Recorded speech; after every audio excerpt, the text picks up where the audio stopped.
Han Li's fist struck with the precision of a master, slamming into Zhu Jishan's lower abdomen, sending the latter crumpling in agony, his face draining of color as cold sweat beaded upon his brow. "This is for the insult you delivered to me earlier." Han Li's voice was as emotionless as stone, while Zhu Jishan gasped for breath, unable to respond. "Time is not on my side. Speak. Does the City Lord covet my true spirit bloodline?" Han Li demanded coldly, his hand reaching for the bone sword that lay nearby. "You dare?" Zhu Jishan barked, fury and fear lacing his voice. "You're nothing but a slave, rebel, and the Black Tribulation Centipede will devour you." A sneer twisted on Han Li's lips, and with a fluid motion the sword cut through the air, severing Zhu Jishan's left hand at the wrist. Blood spurted from the wound, staining the ground, and the man's eyes widened in shock as he let out a strangled scream. Before he could utter another sound, Han Li's blade descended again, silencing him by lopping off his tongue. "My patience wanes. Answer me, or next it will be your right hand." Han Li's voice rang with lethal intent. Trembling, Zhu Jishan stared at the sword poised to strike once more, his mind racing. His defiance melted, replaced by fear. With hurried urgency, he sent a voice transmission. "I will speak, yes. The City Lord seeks your true spirit bloodline. He plans to use it to open profound acupoints, though I know not the full details. But I swear, this is the truth." Han Li's eyes narrowed, confirming the letter's contents. His swift actions had proven wise, for had he waited, it may have been too late. "I never intended to cross you, fellow Taoist Li. I am but a tool of higher forces. Please, spare my life," Zhu Jishan pleaded. Han Li's icy gaze softened slightly. "Speak the truth, and you may yet live." Grateful, Zhu Jishan nodded. "Why, then, did the City Lord wait until now to strike?" "I do not know. I was simply instructed to guide you to the arena, but all else is beyond my knowledge," came the feeble reply. Han Li's brow furrowed. "When will the City Lord act?" "I have received no word. My only task has been to watch you closely, nothing more," Jishan responded, a tremor in his voice. "You likely were also ordered to detain me if I made any move. I know the tea you gave me is laced with poison. Don't waste time trying to stall. I never drank it." Han Li's voice carried a cold edge as he spat the tea out, his suspicion confirmed. Zhu Jishan recoiled, his face ashen as he averted his gaze. "One last question, and I will spare you if you answer well," Han Li said, his eyes sharp. A glimmer of hope flashed in Zhu Jishan's eyes. "What would you like to know?" "How can I remove the Black Tribulation Centipede from my body without detection?" Han Li asked. Zhu Jishan's expression darkened. "Only the City Lord knows how to remove the Black Tribulation Centipede. I've heard of others trying, but they failed, miserably." Though Han Li had anticipated this response, his face darkened. He had hoped for another way, yet he could sense Zhu Jishan spoke truthfully, bound by the chains of his own fear. "You are an arena administrator. You must know something of these centipedes. You told me they turn on their host if they flee. Why?" Han Li's voice was quiet, but his intent was clear. Zhu Jishan hesitated, sweat beading on his brow. Han Li's gaze grew colder, and with a swift motion, the bone sword descended once more, cutting deep into Zhu Jishan's right wrist. The man cried out in agony, his body trembling. "I've no patience left for games. Answer me now, or I will end your suffering quickly." "I'll talk," Zhu Jishan cried, his words rushing out in a panic. "The City Lord's manor holds a black tribulation stone that emits soul power, causing the centipedes to sleep. If you stray too far, the centipede will awaken." Han Li's eyes gleamed with interest. "So if I acquire this stone, I can prevent the centipede from awakening?" "It's possible, but I cannot say for sure. The City Lord may have other plans," Zhu Jishan warned. Han Li's brow furrowed, but he pressed on. "Tell me more about these centipedes." "That is all I know." Zhu Jishan insisted, his face pale with fear, tears threatening to spill from his eyes. "I will capture another administrator for questioning. If his words match yours, you shall live. Otherwise, I will feed you to the scaled beasts." Han Li's voice was chilling, and Zhu Jishan's heart quivered. Though the man's face paled further, a flicker of relief passed through his features. Han Li's sharp gaze noticed this, and he realized that the administrator had told him the truth. He struck the flat of his blade against Zhu Jishan's hand, rendering him unconscious with a single blow. Han Li then sealed the man's soul to ensure he remained in a deep slumber for 3 days and 3 nights, preventing any interference in his plans. The act was not born of mercy, but caution. He suspected there might be greater forces at play, and eliminating Zhu Jieshan could raise alarms. After cleaning the bloodstains and stowing the unconscious form beneath his bed, Han Li left the room with a calm demeanor. He returned to the exchange hall, eyes scanning the arena below, where a passage led to Green Goat City and the City Lord's manor. To obtain the Black Tribulation Stone, Han Li would need to enter the city. No easy task. Given the guards and the strict rules of the arena, he turned back to his room, formulating a new plan. As he reached the door to his quarters, he was halted by an unexpected sight. Taoist Chi stood within, an expression of joy quickly replaced by alarm as he stumbled backward. Before he could react further, a figure descended from above, a palm crashing into his chest with monstrous force. The arm, glowing with radiant white light, streaked through the air with such force that the very space itself seemed to quake in response. When the blow landed squarely on Han Li's chest, the impact sent him soaring backward, the force propelling him several times faster, until he crashed violently into the stone door. The resounding crash split the door apart, sending jagged shards of rock flying, and Han Li was sent tumbling into the earth. Creating a deep crater, though his body had been hardened through years of training, he was not unscathed, yet no serious harm befell him. Just as he was about to rise, 2 black chains shot through the air, coiling around his limbs with unyielding force. Immobilized, Han Li was unable to move.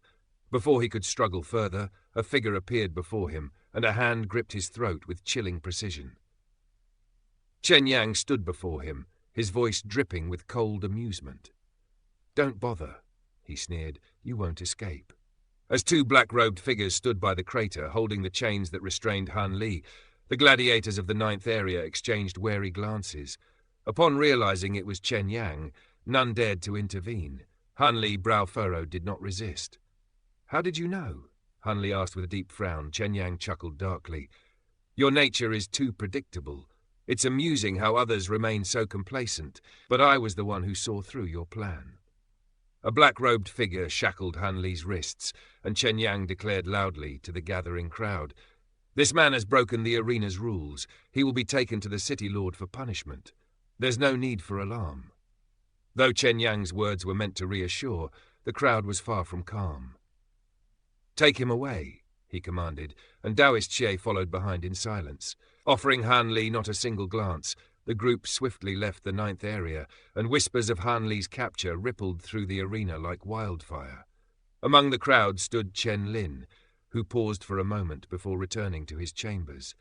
In no time, the group entered Green Goat City.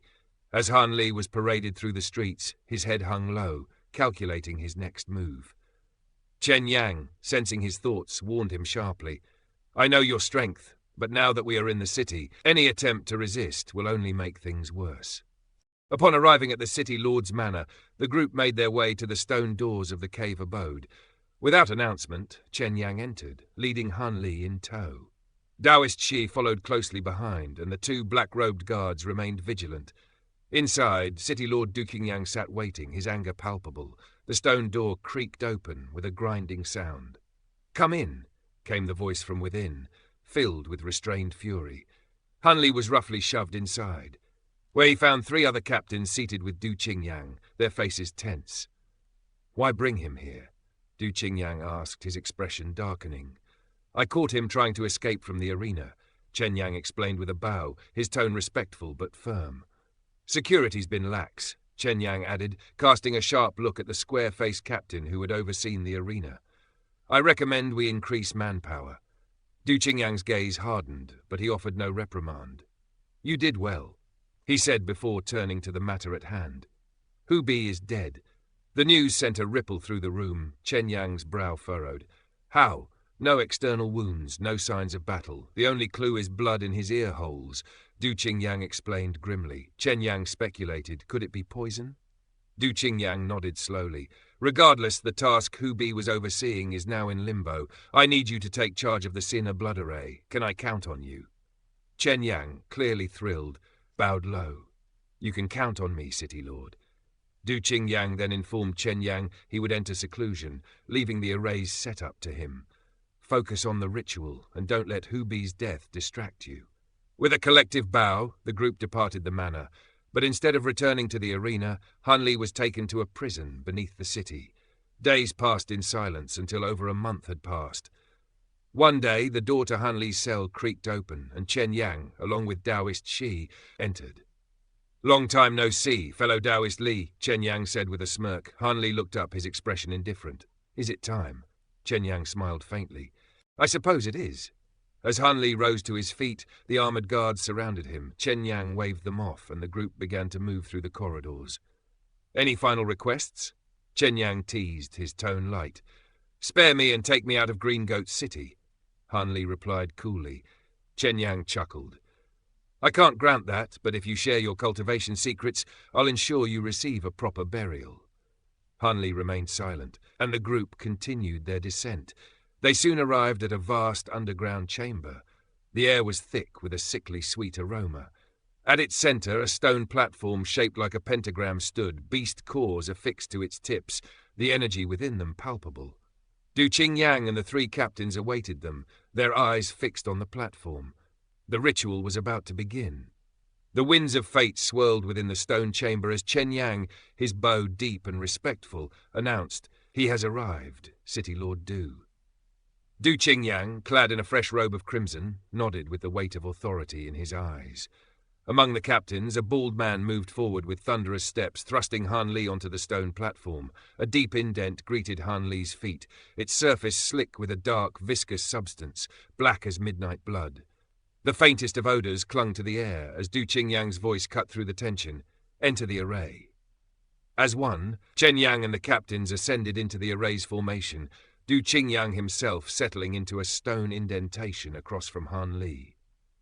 Their gazes met, though Han Li's heart remained unmoved, even as the grimness of his fate settled over him. "Begin," Du Qingyang commanded, and the captains folded their legs, pressing their palms to the B-tier beast cores. A low hum resonated through the platform as all the cores flickered to life, releasing pulses of energy that surged into the formation. Han Li felt the pull of power as the dark substance beneath him began to writhe, slowly creeping up his body, suffusing his lower half. Heat surged like wildfire through his veins, his true spirit bloodlines stirring as his blood quickened within him, yet his limbs felt heavy, as if bound by chains of iron. Beneath his skin, projections of his true spirit flickered to life, sparks of elation in Du Qingyang's eyes at the sight. "So many true spirit bloodlines," he chuckled, his voice tinged with greed. But Han Li's resolve remained steadfast. His gaze sharpened as an eerie sensation seeped into his body. A crimson trough had appeared, and his blood was being drawn toward Du Qingyang, who stood surrounded by a barrier of red light.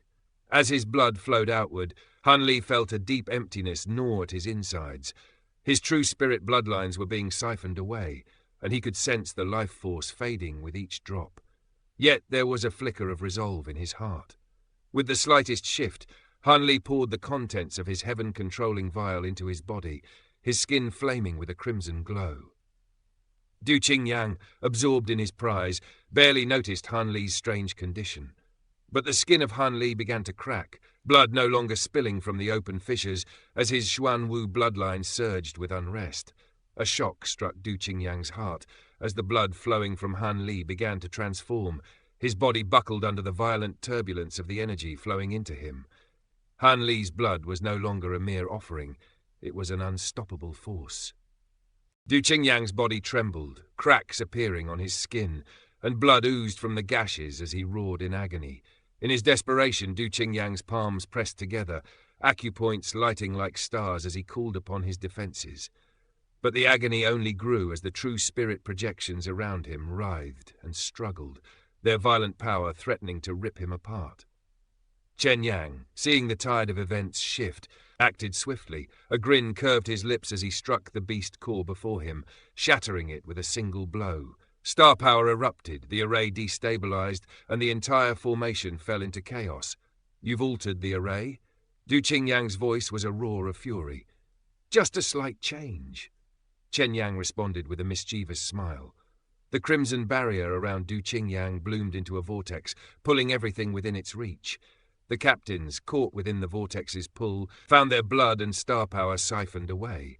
The array had become a tomb for all trapped within it, their bodies helpless in the face of the deadly force they had unleashed. Du Qingyang's eyes, now bright red with fury, glared through the blood, his rage undeterred as he turned his wrath upon Chen Yang, the world trembling under the power of their unleashed conflict. Chen Yang stood silent, observing the array, his eyes narrow with focus. "It should be about time," he murmured, and as his voice faded into the cavernous stillness, the crimson vortex that enveloped the array abruptly ceased its violent spin, now reversing its flow. Blood, once coursing through Du Qingyang's veins, now surged back toward Han Li, carried by the ethereal trough between them, while the dark viscous liquid beneath Han Li began to froth ominously. Heat surged within Han Li, his body aflame, skin turning a deep red as cracks spread across his form, glowing with an eerie crimson light. The blood that had pooled around his lower body climbed upward, reaching his chest, neck, and finally enveloping him in a massive crimson cocoon. It was not just blood. It carried the essence of star power from Du Qingyang and the captains, an immense force that threatened to tear Han Li apart. His body trembled, as though it could burst at any moment, every breath a battle against the unbearable pressure. It felt like the bone-rinsing lightning pond all over again, an agonizing torment that threatened his very being. Inside the cocoon, muffled roars echoed, Han Li's body racked with overwhelming power. His limbs, meridians, and even his head swelled as though they would burst. He clung to consciousness, determined not to succumb to the madness overwhelming him. Outside, Du Qingyang, though tense, held firm in his resolve. He awaited Han Li's inevitable collapse, anticipating the explosion of star power that would obliterate Han Li's form, leaving his bloodlines ripe for the taking. Once that occurred, Du Qingyang would ensure Chen Yang's end would be even more brutal than Li Feiyu's. Chen Yang, meanwhile, sweat beading from his brow, his eyes never leaving the array, braced for the explosion that would scatter the captains and leave Du Qingyang injured, perhaps fatally so, but in a vulnerable state. Yet both Du Qingyang and Han Li showed an unyielding will, and Chen Yang's heart tightened in unease. Meanwhile, Taoist Qi stood by, the very image of calmness, as the crimson cocoon continued to swell, Han Li's body grotesquely bloated, threatening to rupture.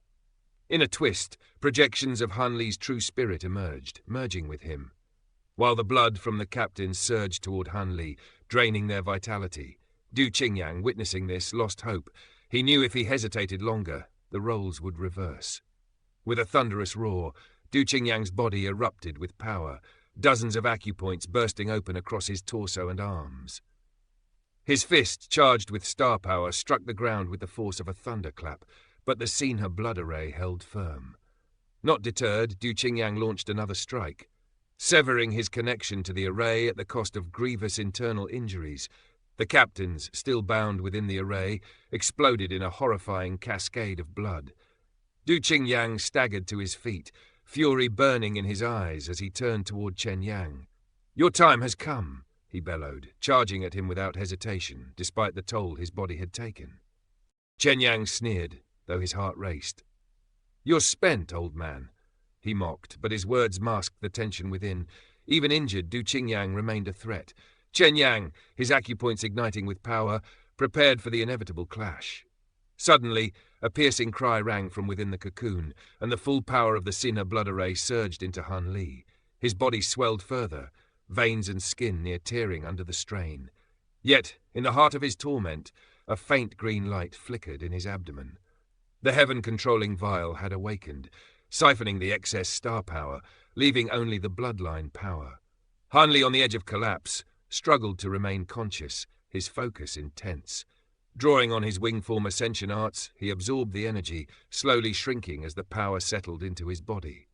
The process was grueling, but the transformation was undeniable. Han Li's body contracted, profound acupoints opening in rapid succession across his legs, until all 18 acupoints of the wing-form ascension arts had been unlocked, his mastery complete. Taoist Qi watched with surprise, realizing the implications. Han Li's cultivation had reached its pinnacle, yet with the power still surging uncontrollably within him, His survival was uncertain. Meanwhile, Chen Yang and Du Qingyang clashed violently. Du Qingyang, though severely wounded, continued to press his attack, his profound acupoints flaring with force. A brutal exchange saw Chen Yang's bone armor shatter, his arms broken by Du Qingyang's devastating blows. With a loud crash, Chen Yang was sent flying, blood spilling from his lips. Du Qingyang did not press his advantage, however, as his own injuries threatened to worsen. Standing tall despite his pain, he coldly addressed Chen Yang. "Your betrayal has sealed your fate. Even now you cannot escape death." Chen Yang, grimacing as he wiped the blood from his mouth, retorted, "Whether I live or die, it's no longer your concern." His eyes burned with a defiance that could not be quelled, even as the battle raged on. Du Qingyang's fury erupted like a tempest as he stomped the earth, his profound acupoints igniting in a flash. In the blink of an eye he vanished, his body a blur of speed as he reappeared before Chen Yang. His fingers, sharp as a dagger, aimed directly at Chen Yang's temple, a deadly strike. Chen Yang, though caught off guard, reacted with instinct, twisting his body to evade, but Du Qingyang pursued relentlessly, his fingers glowing with power as they sought their mark. In that moment of peril, the ground trembled.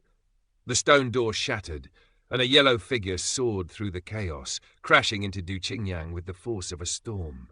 The impact sent him hurtling backward, crashing into the mountain's jagged face. His body crumpled as blood poured from his mouth, his legs trembling, unable to hold him upright. From the wreckage emerged Gu Qianshun, her eyes icy with wrath. "Why am I doing this?" she sneered. "I've waited 30,000 years for this moment." Recognition flickered in Du Qingyang's eyes. "You? You're Gu Qianshun? Do you remember the woman you stole from Profound End City?" Gu Qianshun's voice dripped with venom. "Ah, you murdered her, and her body was torn apart by your wretched Sinha blood array." Du Qingyang's face twisted with realization. "Yan Hongyu, she was your mother? Do not dare utter her name." Gu Qianshun hissed, her fury rising like a tide. The weight of 30,000 years of hatred and vengeance hung in the air as Du Qingyang mocked her. "So this was your plan all along, to wait patiently for the perfect moment?" Gu Qianshun's eyes blazed. "It was worth the wait. Now you will face your retribution." Du Qingyang's eyes turned cold, and he sneered. "Your mother's death, and the death of your ally Hubi, it's all part of your reckoning." But Gu Qianshun said nothing, her expression a mask of icy resolve. In a desperate move, Du Qingyang unleashed his hidden power. His body shimmered with iridescent scales, a transformation into the feared illusory scale rainbow serpent. Daoishi, watching in awe, whispered, "A rare bloodline, indeed." Gu Qianshun's fury flared as she pounced, her legs lighting up with acupoints. She struck at Du Qingyang with the force of a beast. Yet in a display of inhuman agility, Du Qingyang absorbed the blow, his body shifting and contracting like a serpent, his throat expanding and absorbing the impact. He retaliated instantly, his palm striking Gu Qianshun with the force of a thunderclap. The clash sent shock waves through the air. Gu Qianshun was thrown backward, crashing into the mountain face, a torrent of rubble burying her beneath the debris. Chen Yang, watching with a sinking heart, feared Du Qingyang was far from finished. Du Qingyang turned his attention to Chen Yang, his voice dripping with malice. "You have betrayed me, and now it's your turn." His eyes glowed with dark fury and his body surged forward, fingers reaching for Chen Yang's chest. Chen Yang dodged just in time, but Du Qingyang's fingers left deep marks on his armor. With a hiss, Du Qingyang's body contorted further, a serpentine tail wrapping around Chen Yang, squeezing with unrelenting pressure. Chen Yang struggled, his energy flaring to life as he tried to break free, but the serpent-like grip held firm, tighter with each passing moment. Du Qingyang opened his mouth wide, ready to devour his prey, but just as his jaws closed in on Chen Yang's head, a flash of light erupted from beneath the rubble. Gu Qianshun rose, fury burning in her eyes, and lashed at Du Qingyang with a bone belt. It struck his face, but the force barely shifted his head. Desperation clouded Gu Qianshun's heart as she pressed on, transforming her bone belt into a blade of gleaming bone. With a fierce battle cry, she spun in the air, her sword cutting through the air with deadly precision. The blade struck Du Qingyang's face, blood spilling from the gash, but the wound was not fatal. The sword lodged into his skull, a symbol of Gu Qianshan's struggle, but her power was not enough to bring him down. A heavy silence followed, broken only by the sound of Du Qingyang's laboured breathing. He stood, his resilience unbroken, as Gu Qianshan's spirit wavered, knowing her struggle had only just begun.